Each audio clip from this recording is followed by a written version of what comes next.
On se retrouve donc pour cette revue de presse de l'économie.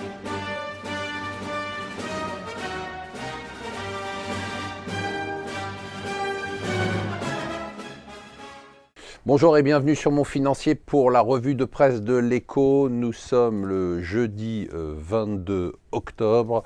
Alors, deux titres intéressants dans les Échos. D'abord, la forte décollecte du livret A. Et oui, le petit livre rouge saigne, et il saigne beaucoup en septembre. 2,5 milliards quasiment qui sont sortis du livret A. Ça fait plus de 6 milliards depuis le début de l'année. Où va cet argent? Dans les dépenses. Septembre, c'est pas un bon mois. Vous savez, il y a la rentrée des classes, il y a le solde des vacances, il y a les impôts. Et puis, il va enfin dans des produits qui rapportent un peu plus d'argent. Il va dans l'assurance vie et aussi dans le PEL. Disney qui va concurrencer Netflix en lançant sa propre offre mensuelle de streaming. Le streaming qui écrase tout sur son passage. Le diesel, ça y est, c'est fini. Laissez tomber. Maintenant, depuis l'histoire Volkswagen, mais ça s'accélère. Le gouvernement veut enfoncer le diesel en augmentant les taxes sur les véhicules de société et en donnant des avantages pour les véhicules de société essence.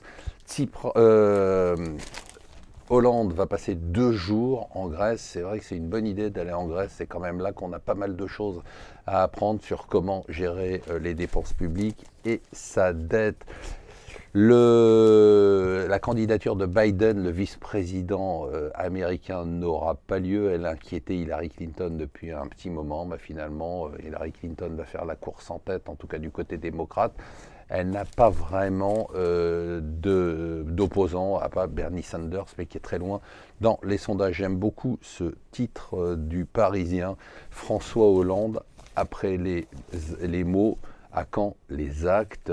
Il se comporte plus en candidat en campagne pour 2017 qu'en président aux affaires. Poutine n'a peur de rien. Il s'affiche avec Assad reçu sur le tapis rouge en Russie. Et ensuite, il va organiser un sommet avec les États-Unis, la Turquie et l'Arabie Saoudite sur le problème syrien. Ce gars-là n'a absolument peur de rien. Il se fout vraiment de la gueule du monde. Voilà, restez avec nous sur Mon Financier.